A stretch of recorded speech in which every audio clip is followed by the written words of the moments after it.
নমস্কাৰ আজি আমি মছলা বেঙেনা বনাওঁ আহক বেঙেনা সকলোৱে ভাজি নাইবা পুৰি খাই ভাল পায় কিন্তু কেতিয়াবা এনেদৰে মছলা দি ঘৰত থকা মছলাখিনিৰে এনেদৰে বেঙেনা বনাই খাই চাব আৰু এই ৰেচিপি বনাবৰ বাবে মই বেঙেনা দুটা লৈছোঁ আৰু বেঙেনাকেইটা এনেদৰে ভালদৰে ধুই পানীখিনি শুকাই লৈছোঁ তাৰ পাছত মই এনেদৰে গোল গোলকৈ কাটি লৈছোঁ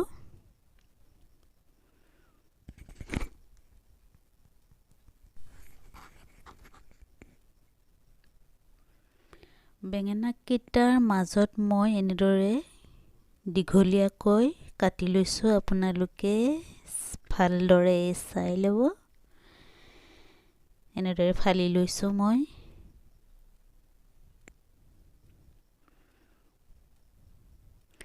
গুটিকেইটা টুকুৰা এনেদৰে দীঘলীয়াকৈ মাজেৰে ফালি ল'ম আৰু এইখিনি মই অলপ মছলা লৈছোঁ নহৰু লৈছোঁ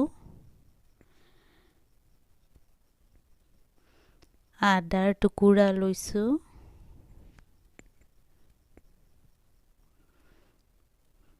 এয়া ধনিয়া লৈছোঁ গোটা ধনিয়া জিৰা লৈছোঁ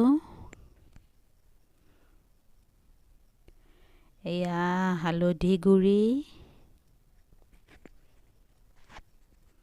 এয়া ৰঙা জলকীয়াৰ গুড়ি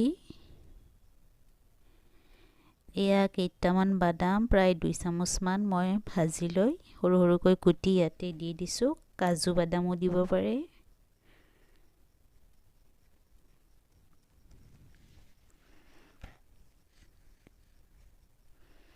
এতিয়া সামান্য পানী দি মই গোটেইখিনি মিক্সাৰ জাৰত ভালদৰে বটি ল'ম আৰু এইখিনি এতিয়া মই এটা বাটিত তুলিয়াই লৈছোঁ সামগ্ৰীৰ পৰিমাণখিনি আপোনালোকে ডেছক্ৰিপশ্যন বক্সত গৈ চাব পাৰিব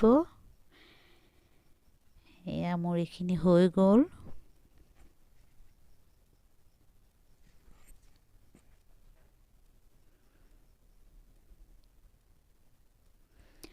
এতিয়া কেৰাহী এখনত 4 চামুচ মিঠাতেল লৈ ভালদৰে গৰম হ'বলৈ দিছোঁ তাৰ পাছত মই এয়া কাটি থোৱা বেঙেনাখিনি ভালদৰে ভাজি ল'ম এয়া বেঙেনাখিনি 5 মিনিটমান ভজাৰ পাছত ঢিলা ঢিলা হৈছে কোমলিছে এইখিনি মই এখন কাঁহীত উলিয়াই লৈছোঁ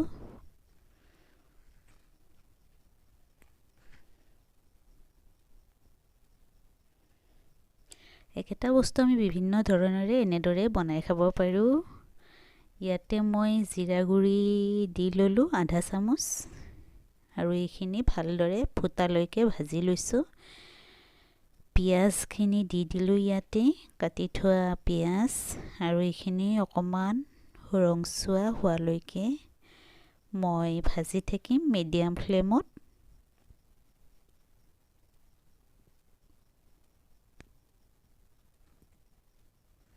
এতিয়া মই বাটিত থৈ দিয়া মছলাৰ পেষ্টখিনি ইয়াতে ঢালি দিছোঁ আৰু এইখিনিত পাৰিলে 2 চামুচমান পানী দিব পাৰে দি ভালদৰে কম জুইত লৰাই ভাজি থাকিব যেতিয়া ওপৰত তেল উঠে এনেদৰে অকণমান পানী ঢালি দিব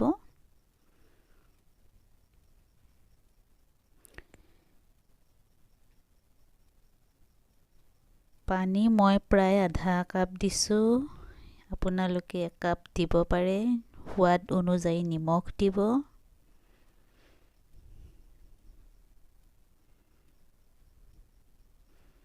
এনেদৰে কম জুইত অকণমান থুপথুপীয়া হোৱালৈকে বনাই থাকি ভাজি থোৱা বেঙেনাখিনি ইয়াতে দি দিব ভালদৰে লাহে লাহে হেতাৰে লাৰি দিব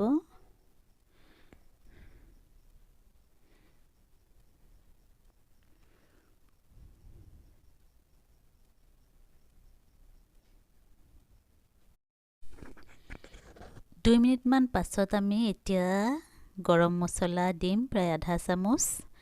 আকৌ এবাৰ ভালদৰে লৰাই দিম। এইখিনি সময়ত আমি জুইৰ ফ্লেম কম কৰি ৰাখিম। কেঁচা ধনিয়া পাত ওপৰত ধুনীয়াকৈ ছটিয়াই দিম আৰু জুই বন্ধ কৰি দিম। মছলা দিয়া বেঙেনা ৰেচিপি হৈ গ'ল। গৰমে গৰমে ভাত বা ৰুটিৰ সৈতে পৰিৱেশন কৰিব পাৰিব। ভিডিঅ'টো চাই কেনেকুৱা পালে জনাব। এবাৰ বনাই খাই চাব।